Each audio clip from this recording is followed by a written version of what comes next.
Okay, welcome everyone to this lunch debate.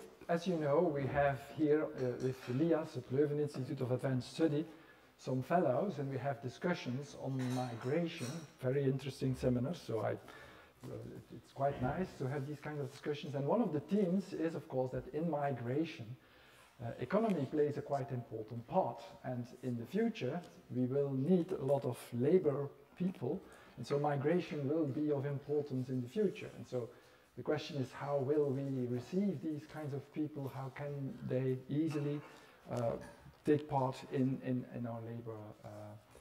So we have an economist now among us who will talk about the integration and the way the differences between people from a migration background and people who are living here all along, and what that kind of difference is and how we can perhaps stimulate more the kind of integration. So Hanna Zillessen is assistant professor at the Department of Economics at the KU Leuven, and she is an affiliate researcher at the Institute for Fiscal Studies in the United Kingdom. So her topic is labor economics, household finances and public economics. And then Andreas Føllesdal is a professor of political philosophy of the Faculty of Law in the University of Oslo, and he will give some comment or reactions on the exposition of Hanna. Hanna, you have the floor. Thank you very much. Thank you very much for having me. I'm very excited to be part of this, great initiative. I apologize in advance. I'm a bit under the weather. I didn't want to cancel. I'm not infected, but I might cough a bit in between. Without much further ado, exactly as Bart has said, my work is in labor economics and household finance, and here specifically when we think about migration, it is about how, the high levels of uncertainty that migrants often have to factor into their choices might explain some of the economic differences we see and how policy might, be able to help with that. So in general, this is a project that is motivated by the fact that in most Western countries, like across Europe as well as then Northern America, migrants own substantially less wealth than natives.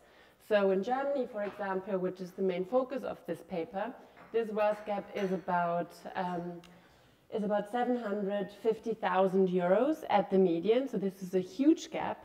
And the main determinant of these differences in wealth are differences in the likelihood to own a house as well as to have pension wealth.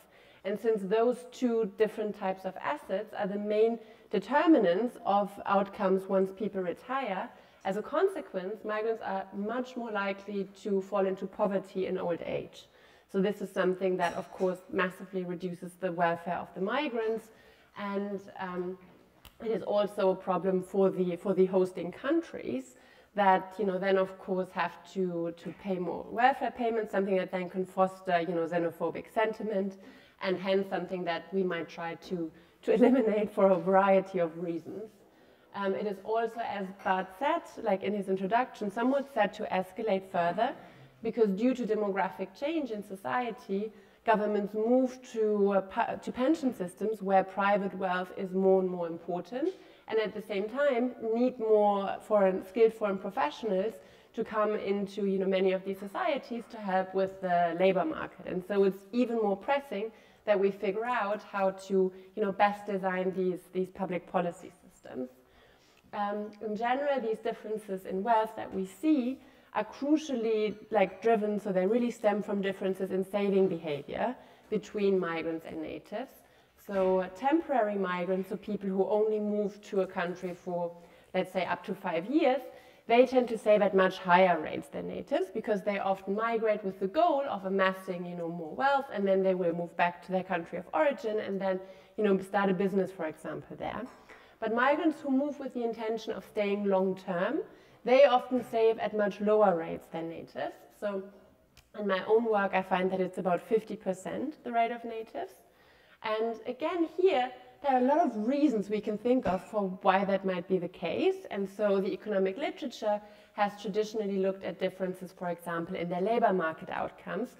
So migrants have more problems often in finding, stable employment, differences in education, where it might be that Natives have, like higher education when they enter the labor market, or difference in family constellation where, there can be different fertility rates, for example. And so if you have more, mouths to feed, you have less money that you might be able to set aside.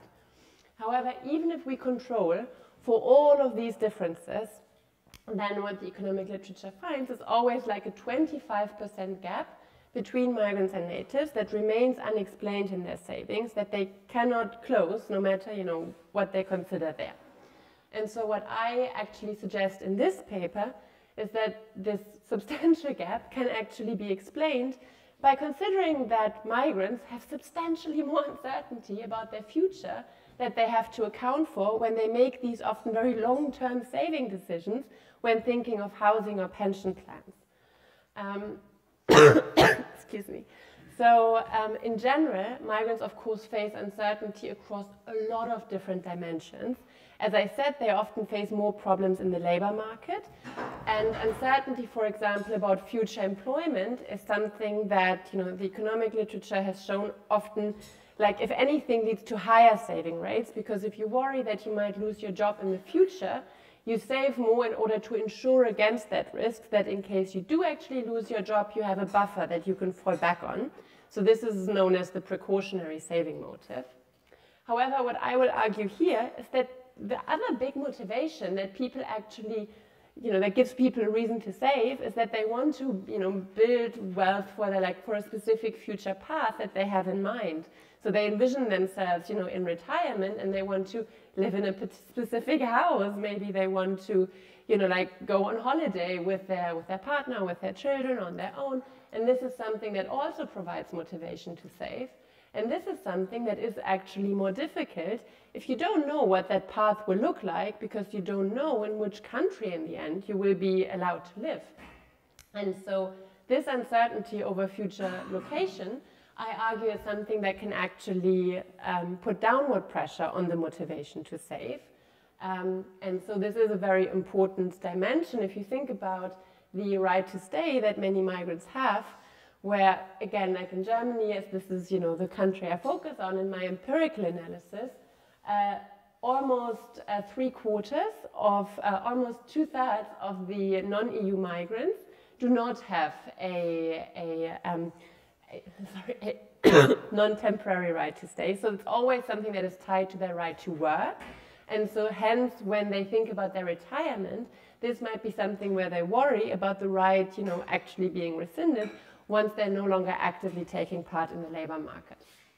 And the most effective way to eliminate this uncertainty is to give people access to citizenship, something that will both lower the risk that they face in the labor market, because now, for example, people get access to traditionally very safe public sector jobs, for which you need to be a citizen in Germany. But then also, of course, it eliminates any uncertainty over your right to stay, because you're a citizen, you can, do what you want. So the exact research questions that I focus on in this paper, and then also to different degrees in my research more broadly, are firstly, how does access to citizenship affect the saving choices and investment choices of migrants living in Germany? So this is the question I will most focus on today, because it's the most policy relevant, and so the one that most fits with the LIAS event here. But then I also, in general, look into what are the channels through which, these different types of uncertainty can actually shape behavior. So this is a bit more, conceptual. It goes more into theory. I will spare you that today, but in case anyone is interested, you can always have a look at the paper. And what I will show you in a bit is that actually giving people access to citizenship has a massive impact on their savings. It increases it by 30%, and it fully closes the unexplained saving rate gap between migrants and natives. So it is actually exactly that can explain this difference that has stumped the rest of the literature thus far. And then also, when we look at the channels, it is driven by both the fact that if you have a lot of uncertainty about will you be able to stay in a given country, this reduces the rate of return on your investments to a degree, because often these investments are country specific. So if you buy a house and then you are forced to move country, you'll have to sell that house, you have to pay for a notary, you might have to sell it when, you know, the market value is not ideal. So it just reduces the monetary value. But also, normally, people care about where they live. And because they care about where they live, if we assume that they have country preferences, and we assume that the people who move to a given country and want to stay long term, we normally would assume that this is because they prefer that country to, you know, their home country. And if that is the case, already, even if they could move things across borders fully flexibly, it would still mean that future consumption, or like, you know, having a house in their home country would be to a degree, like, would create less utility for them, because they prefer to live in the immigration country where, for example, their kids may have grown up and live at this point, where maybe they prefer the weather, the cuisine, whatever it might be. And so this also can be a reason for why people are more likely to save once they know that they can definitely stay in the place where they would prefer to live. So I'm going to give you a brief intuition about, you know, how I go about actually, you know, finding that empirical result and identifying the causal impact. I won't go into the econometrics, but just to give you, you know, an idea. Bless you. So as I said, I'm focusing on Germany, where you have, so the numbers here are slightly different. I'm not sure, I know it was converted, so something may have changed here in the conversion. It's not 75 million direct migrants, it's 82 million people total. There are 18 million direct migrants that lived in the country there. It is correct, though, that 50% of those are foreign citizens. So I think there are some numbers that in the conversion may have changed, also pre-7999. I'm not exactly sure what that means, but I know what this slide is supposed to look like, so I can just talk through it. So in general, just to highlight that there is you have a big migrant population, and a lot of them are indeed foreign citizens, and so they don't have, you know, a permanent right to stay. And this is something that, even though Germany had such a large migrant population already in the 1970s, 80s, 1990s, up until 1990, there was actually no legal pathway for citizens to get citizenship out of their own volition in Germany. This is something, you know, the German citizenship law was based on, you know, the jus soli. So you had, like, in general, no, jus sanguini. So the idea was that you can have citizenship only via, you know, your bloodline. And it was expressly stated that they do not wish to increase the number of German citizens via naturalization unless the state had an expressed interest in you becoming a citizen. In theory, that law was intended to mean that, you know, if Albert Einstein moves to the country, you can give him citizenship. In practice, this normally boiled down to you had a German spouse, and then, you know, the judge upon which you would petition with that might be inclined to give you citizenship. So there were some people who naturalized, but it wasn't that you could say, I want to become a German citizen, and then there were certain steps you could follow. That only changed in 1999 when, upon a Supreme Court ruling, actually the German government was forced to change the law and give people a pathway to citizenship, but under very strict restrictions of 15 years of residence for adults and then 8 years for adolescents, which is then a regime that stayed in place for about a decade, up until 1999, when there was a change in government that ushered in a new government made up of the Social Democrats and the Green Party, who had in their manifesto that they would change this, and so then, in fact, reduced the residency requirements that were necessary for people to gain citizenship from 15 to 8 years for everyone. Why is that important? Well, for our purposes, it's like really helpful, because in general, it's really hard to identify, so to really zero in on the impact of citizenship, because normally it's something that people opt in voluntarily. So it's not that I, you know, can randomly distribute citizenship to see what happens to people, but people decide whether or not they want to become a citizen. And because of that, what we see as the impact then later on, if we look at, for example, their pension savings, it might just be that people who already were more motivated to, you know, save in that particular country, they are also the ones who apply for citizenship. And so in order to disentangle that, this is where these changes in law come in, because the unexpected nature of these legal changes meant that people who were living in the country prior to the reform couldn't know that they would eventually become eligible for citizenship and at what point precisely that would happen. And so then if we see people now becoming eligible for citizenship, this has nothing to do with their personal choice. And so we can identify only the impact of actually getting this eligibility for citizenship. So this year, the 7999 should say predict. So the pre-7999, like the 799 is dict. Because they couldn't predict it, that should work. I don't know, predict is also later. So I don't know what happened on that slide, but we'll ignore that. Then what I do, so this just to give you, if you wanted to look at the paper later, I look at panel data from the German socioeconomic panel, and then I use a difference in difference strategy, which basically just means that I compare migrants who saw their citizenship eligibility change through the legal changes to the behavior of natives who by their very nature are untreated and so can act as a type of control group, as well as then also migrants who already prior to the change in law, in particular prior to the change in after the second reform, which reduced residency requirements, meaning that some people became newly eligible, but others already were eligible under the previous regime with the 15 years. And so I can see how their behavior changes differentially to figure out what the impact is of citizenship. So with that long preamble, onto the results.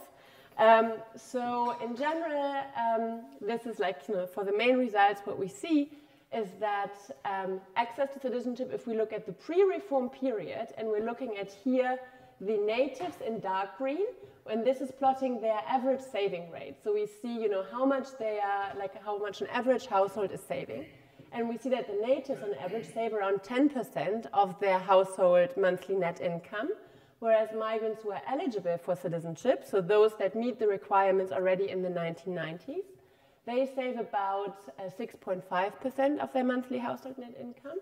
And then ineligible migrants who don't have that right only save about 2.7, so drastically less of their net income than the natives or the other groups of migrants. So this is plotting the raw differences, so just if we don't control for anything else. But as I said in the beginning, of course, there are many influencing factors that can inform those differences. And so this here is now plotting these averages once we add controls for the average age of the migrants, the years they spent in Germany, their labor market, so their employment status, their income, their education, the number of children, all these different factors that I talked about in the beginning that can explain some of these differences. And what we see here, in particular, if we focus on that set of graphs when we have the full set of controls, is that actually once we control for all of these differences, the migrants that are eligible for citizenship save basically at the same rate as natives.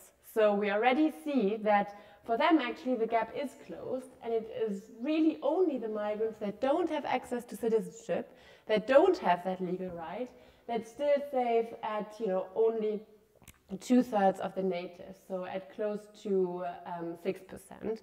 And so here, what this already suggests somewhat descriptively is that it really appears as though the right you have to stay long term and the ability to plan ahead plays an important role. But of course, this is only descriptive evidence, so there could be personal choice still involved.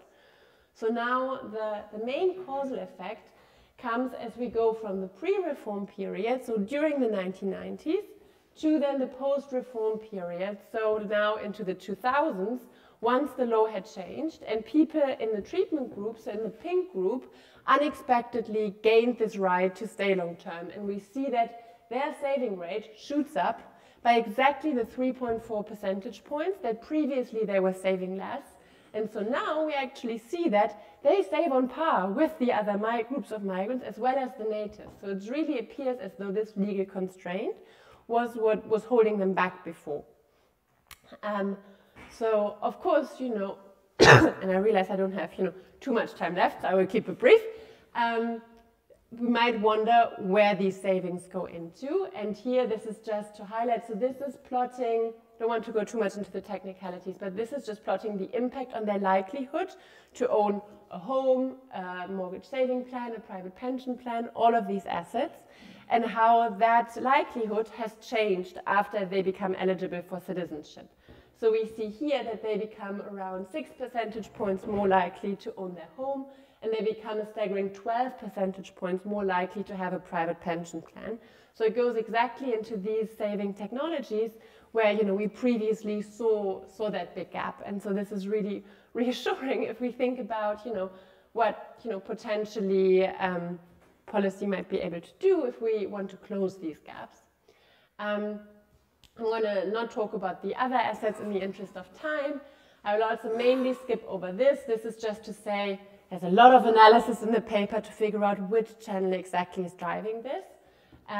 You know, whether it's people becoming more attached to Germany because they see the change in law as a sign of goodwill, so they just enjoy living there more, whether people just have a higher income and hence are able to save more.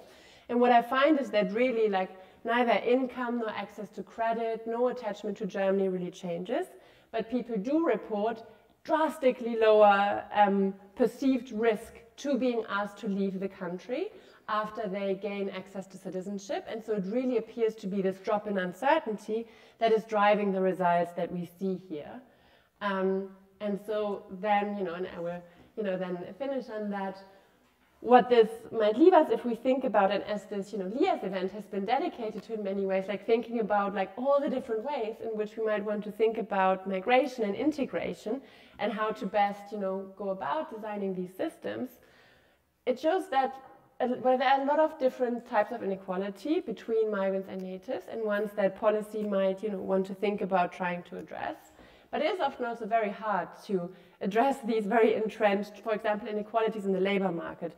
It's very hard to fix that with a single law because there's so many different things that are going on there. Citizenship legislation, in contrast to that, is actually something that is under direct government control. And so while I'm not arguing that, you know, all governments should, you know, now change their citizenship legislation, you know, due to that, because this is a very multifaceted problem and governments have to consider a lot of different dimensions of this before they might want to consider this. This is just to suggest that this might be one more tool in, you know, a government toolbox when thinking about these dimensions of inequality. And so, you know, as I said in the beginning, something that is particularly important amidst demographic change, where they transition, you know, out of the fully funded pension systems into three-pillar pension systems, where this private wealth will be a stronger predictor of poverty in old age, and where, you know, they might want to attract more skilled foreign professionals in order to stabilize the labor force. I wrote a summary, but I will not, you know, go through this because I'm out of time, and you've just heard me talk through it. So instead, I will leave it here, and thank you very much.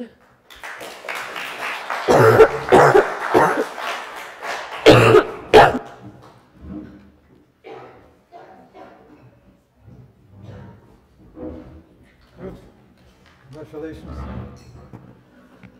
So first I wanted to thank LIAS again for these opportunities to reflect on these issues of migration, and we've had yet another very informative and at the same time very pedagogical presentation. I'm so envious of this ability to set our discussions in a fruitful direction.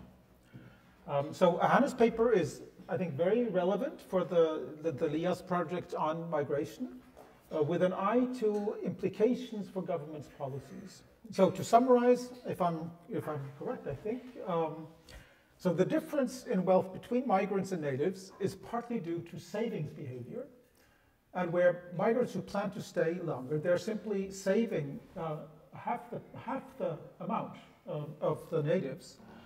And to reduce the gap, Hannah is suggesting one solution is citizenship.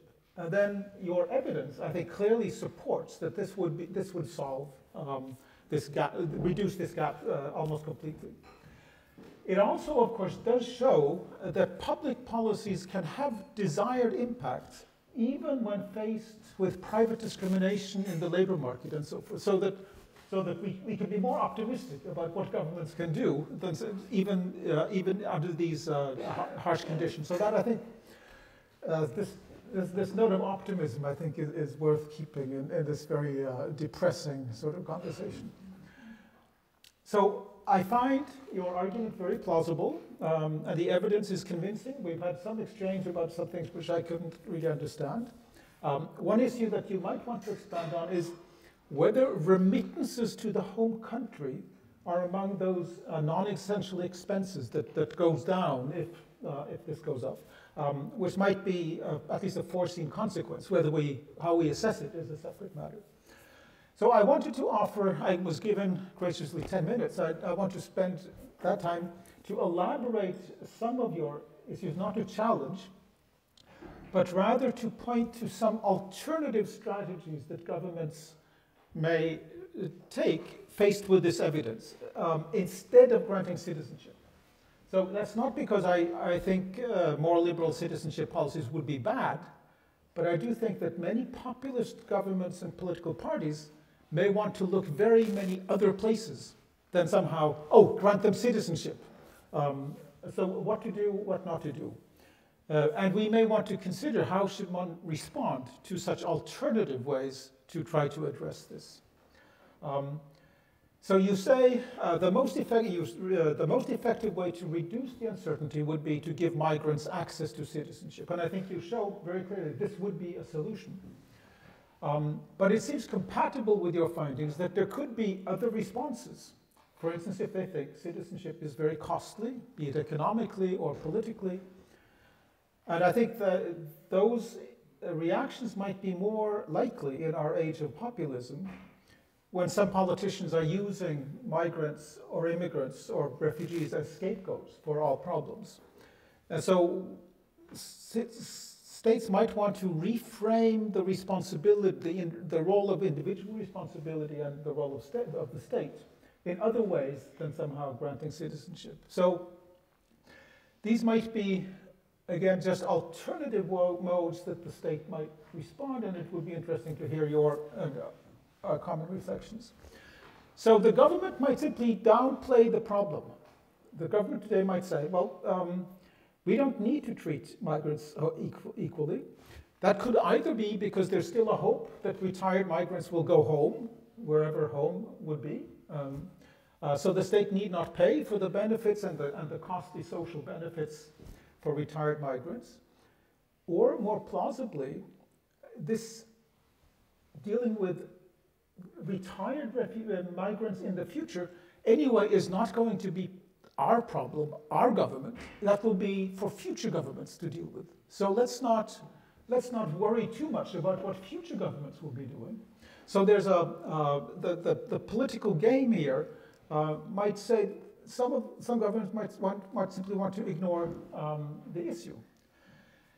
A second strategy would be to hope or to say it might be enough to give migrants more knowledge and security about the role of pension saving in the host country.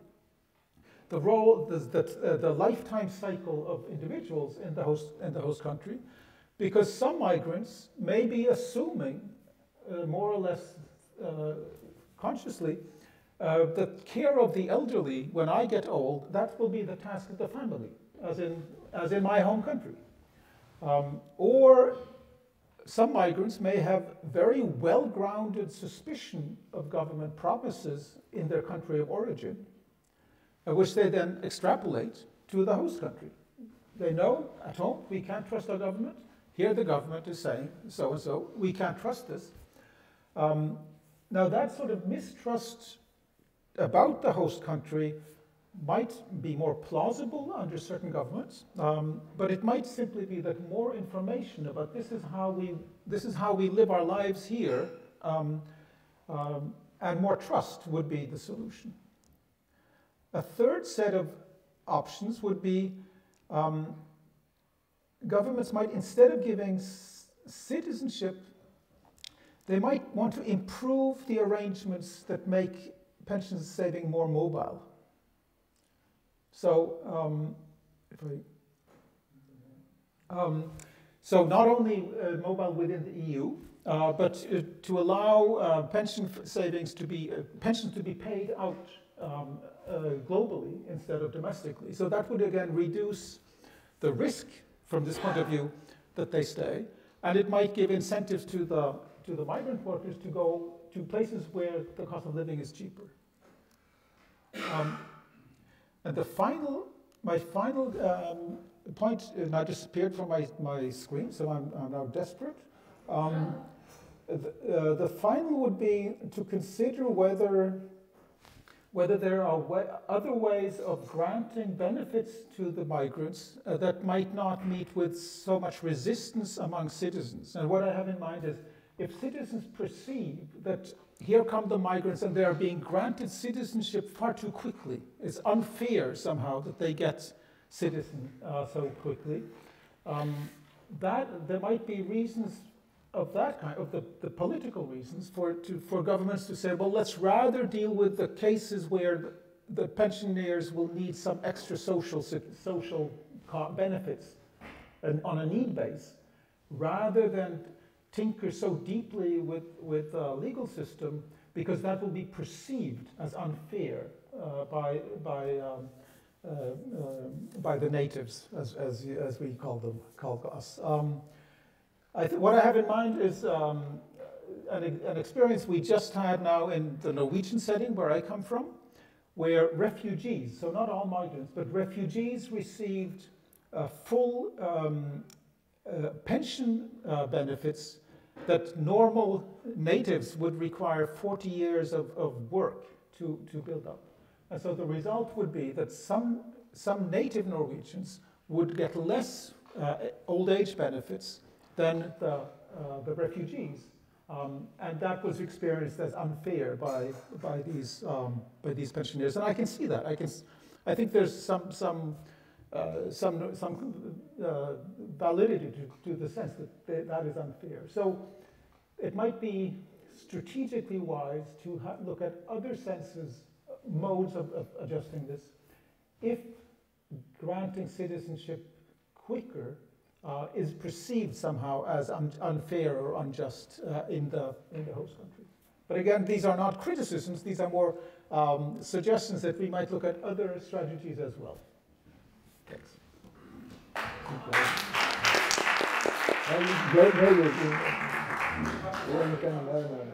And I promise I'll be very brief in the. So firstly, thank you so much. This is really helpful, and I always think in particular it's great to get, as we talked about, feedback from, people with different disciplinary backgrounds. Fantastic.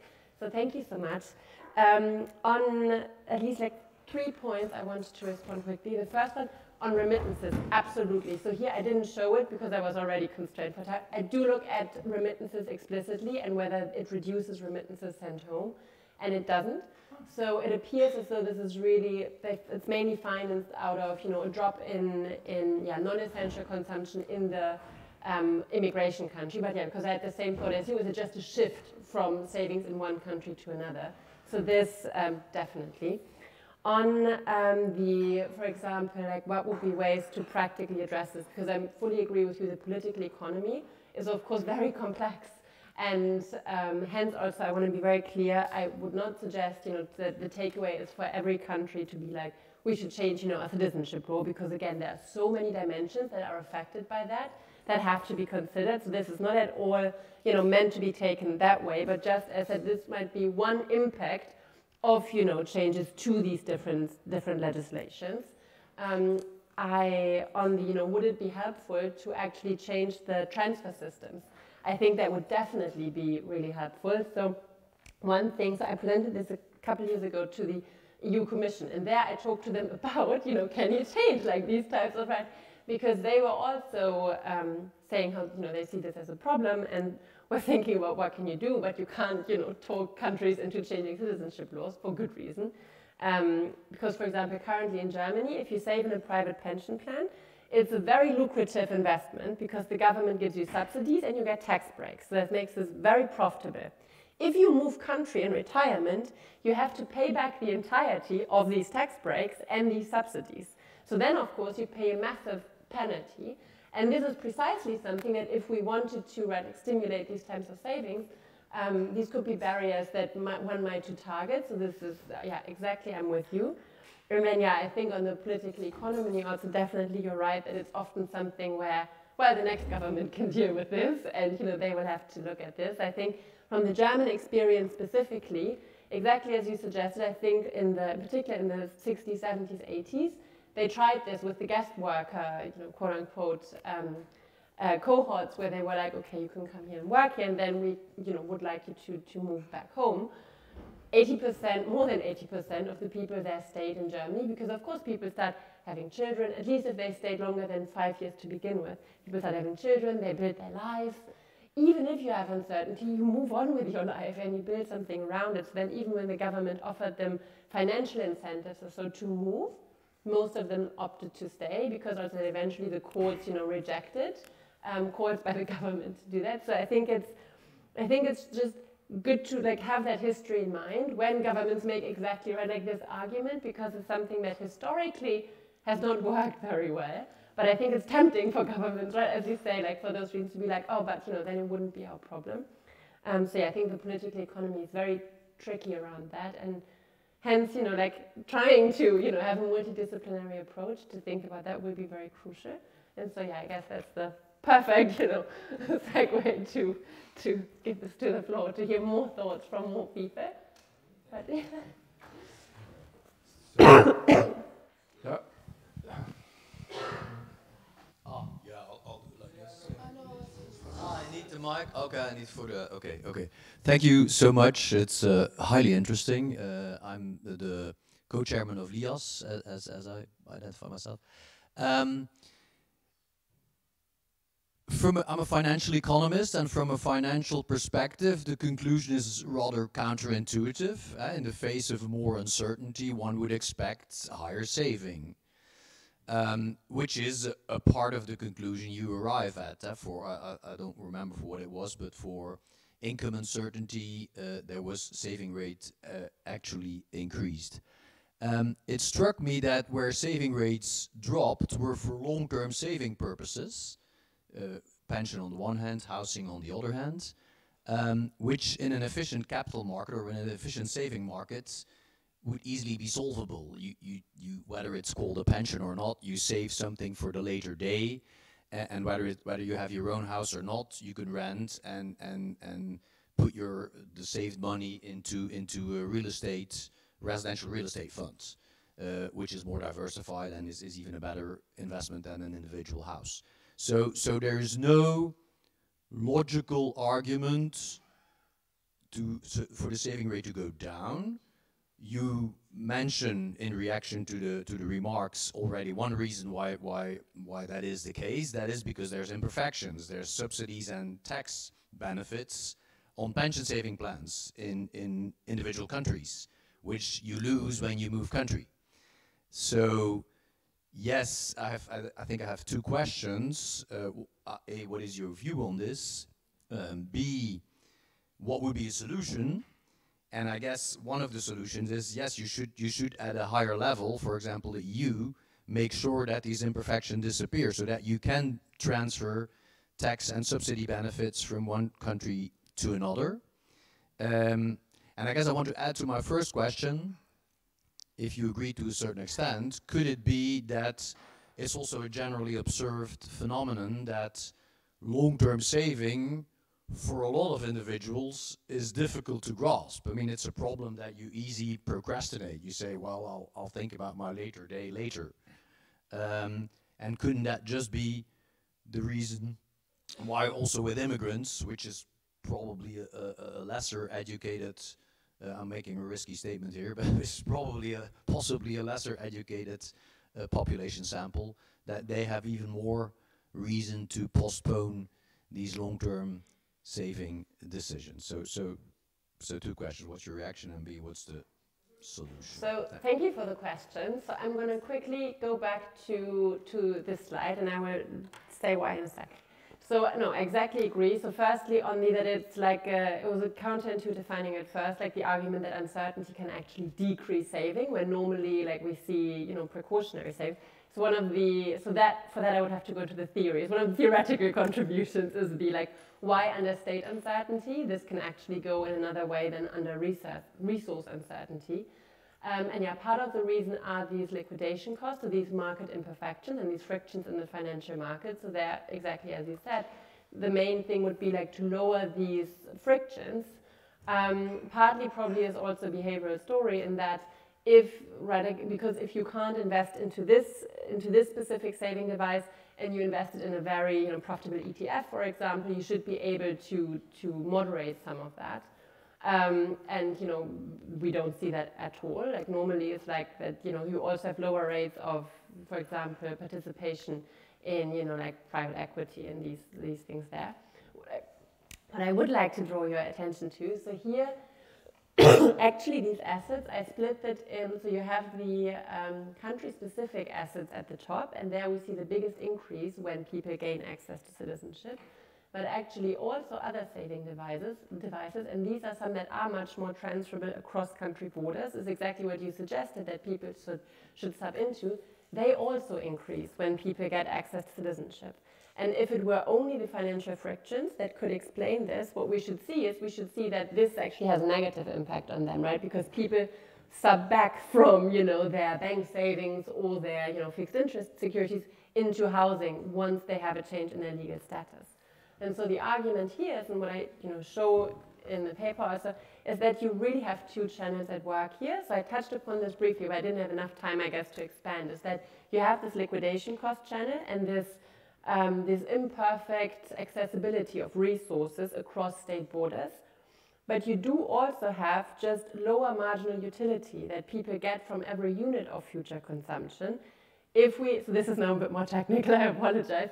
If we have country preferences, because as soon as people care about where they live, then even if they can fully flexibly transfer assets abroad, let's say, for example, I lived in the UK for a while, and now, I live here, and my partner is British. If he were, were thinking, at some point I might have to move back to the UK, but actually I'm done with baked beans, and my kids live here, and I really don't want to move back to the UK, then even if he had the same monetary amount that he could access in both countries, he would get less utility from, having a house where he, then lives on his own, his grandchildren are somewhere else, he has to eat baked beans now.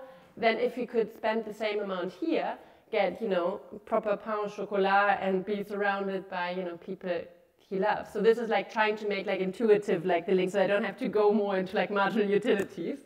But the idea being that actually you have to account for both of these things, because migrants do not move randomly to countries. They do normally settle in a place because they have differential utilities. And that then determines the shape of their utility function. And because of that, you actually also see an increase in the liquid savings.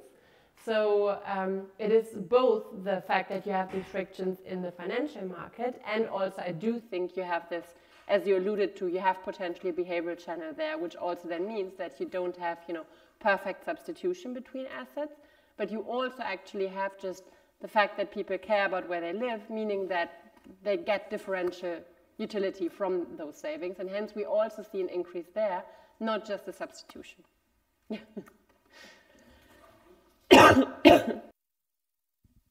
Thanks for very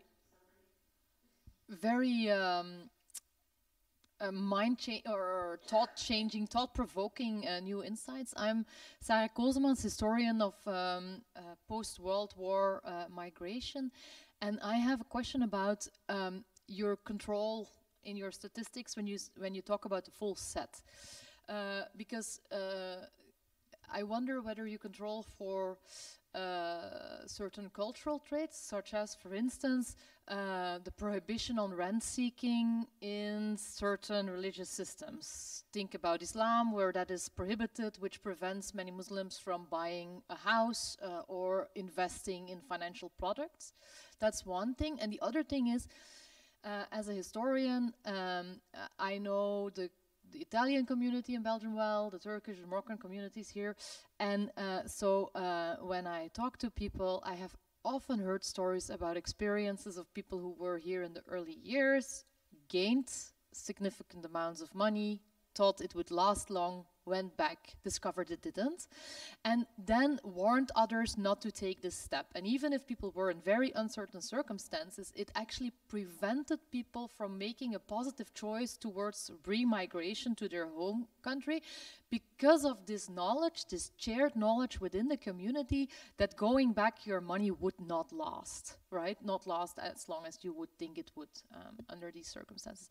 So this kind of experience, is that also something that plays into saving choices, but more importantly in migration choices. Because if governments become aware that people might actually become more circularly mobile when they have more opportunity of maintaining their savings, wouldn't that be a very positive argument for governments to, you see where I'm getting? Like when you know that you can easily return or you can take your savings, it makes you more mobile, less of a burden on the host community and so forth. Yeah, okay. No, absolutely. Thank you for the question. So I'm going to start with the first thing I'm going to say. So on the, well, I said that, and now, you know, with my cold fuddled brain, I'm actually going to start with the second because I started thinking about it. So I completely agree. I do think that in general, as we have, that if there were more transferability of these assets, I think you're exactly right, probably we would see higher levels of migration because, you know, people might be worried about losing pension contributions also in their home country, right? Like if they, even if they, you know, would be offered a lucrative job, you know, abroad where they could work for 5 years, they might not want to do that if then they can't take like all of these like social contributions. So I fully agree with you. I think that there's something I don't look at in the paper, but I think that is a very valid point, that this might be something that if we think, you know, in particular in the EU where you have, you know, free movement and you like have all the other barriers have reduced, this is something that could potentially be really, you know, helpful also with, you know, trying to get more people like in times of like where you have labor shortages everywhere into the labor market. So I fully agree with you. I think it's a very good point that there might be, you know, even more like, positive impacts potentially that could derive from lowering these financial boundaries. Sorry, now I focus on that. Can you just remind me again what your first question was? Sorry. Ah, yes, the full set of and the religion. Yes, sorry. No, exactly, sorry. So absolutely, this is really important. So what I do, so this is going a bit more into the econometrics, so I apologize again. What I do basically is I have what's called fixed effect. So you have like a control variable for each individual. So you can control for everything within the individual that doesn't change over time. So assuming that their religion, and this is an assumption I make, that normally their religion doesn't change, you know, like over time. This is all controlled for there as well. I have also looked explicitly as when you know, like add controls for, like, as for example, often like if you have Muslim faith, then, you know, you're forbidden from gambling, certain investments, you know, are precluded. And so when I look at that, on top of the fixed effect, it doesn't do anything. But my guess is because religion tends to be relatively stable. And so I could look at it probably also separately just to see what the, you know, magnitudes are. So I haven't done that yet. I just, because I use it more as a control to make sure it doesn't confound the main text, but it might just be interesting also in its own right to see what the relative importance is there. So yeah, that would be something I have to look at there. Thank you. The comment on your second, your first response to the second question. The states might discover that migrants will be less mobile, more mobile, and so that reduces the risks and possible costs of states. This is exactly the mechanism that some people use to explain the partial success of dealing with the refugee crisis after the First World War, where political entrepreneurs in what was then known as the Nansen Passport, I am Norwegian, that they were able to convince several states to admit refugees on the condition that those refugees could move across borders among those states in search of employment, so that states wouldn't be stuck with bearing the cost of unemployment. So that's, again, there are some glimmers of hope, some places if we look. Yeah, Philip Verwimp, I'm a development economist, so I have a question about the data. You're using household survey data from Germany. Now in survey data, household survey data, we know that wealth is underreported in general. Now, this may be particularly the case for people who stay only temporarily in some country. When somebody knocks at my door and I know maybe in 2-3 years' time I'm leaving Germany, maybe my status is uncertain, am I going to report all the wealth I have? Maybe if I'm a Moroccan migrant, I stay with some friends or with family, I may own a house in Morocco, but am I going to report that in the sub-survey? and maybe I will report it, or I will transfer that wealth once I have citizenship, because I feel much more at ease. The house that I have in Morocco, I bought it, I sold it now in Morocco, so I transfer my wealth to Germany. Somebody knocks at my door for a household survey. I'm at ease declaring that I own a house in Germany, where previously I was not at ease declaring that I own a house in Morocco. So I would like to hear more about the data quality and the checks you have done for data quality issues before and after citizenship. Thank you. Yeah, thank you for that question. So this is indeed a common question, you know, that comes up like in the econ seminar. So it's the, so as you say, like it's household survey data. Unfortunately, there is no cross-country administrative data set. So it's impossible to look at this question with administrative data. I think the only one actually I know of where people have been able to match cross-country admin data is Norway and Sweden, because you can link it to registry data sets. But then there's less of, you know, like the web transfers that are going on. So in general, there are a lot of checks I've done to make sure that, you know, the remittance measure actually picks up these things properly. So the first is that I actually have also collected data myself. Like, didn't have time to talk about this today, but I have an additional survey like that I ran. Firstly, to validate, because you don't know whether people, you know, the GSAP is not a government entity, but of course people might still, you know, misperceive some of these things because it's done very professionally, and so, you know, there might be, you know, worries that people have there, and so I find exactly the same margins in the data that I collect myself, which is very clearly, you know, like was done at that point by the University of Oxford.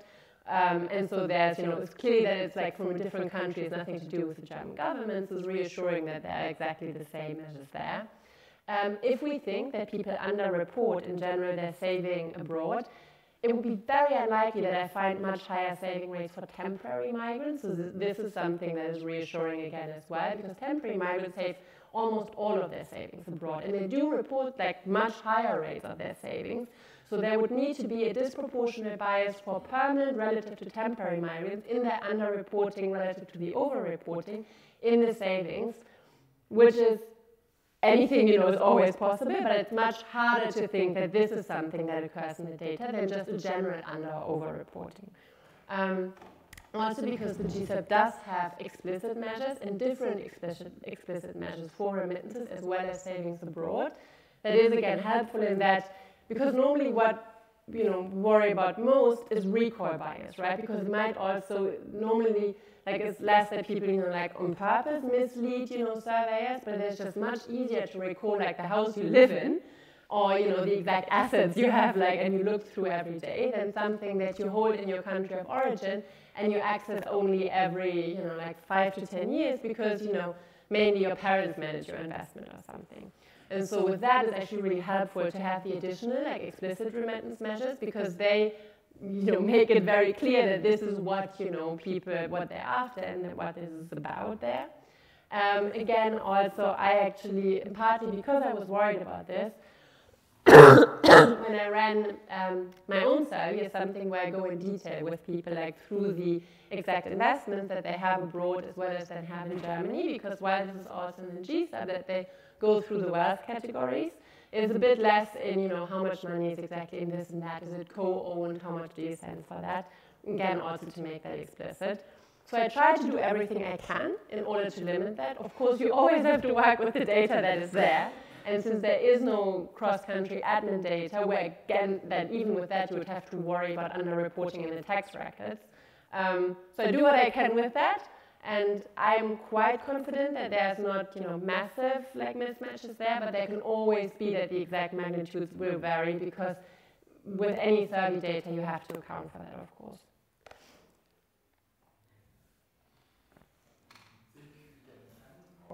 Discussion here. It was very, very interesting. I thank Hannah, I thank Andreas for the introduction. We have learned again something we didn't know. Thank you very much.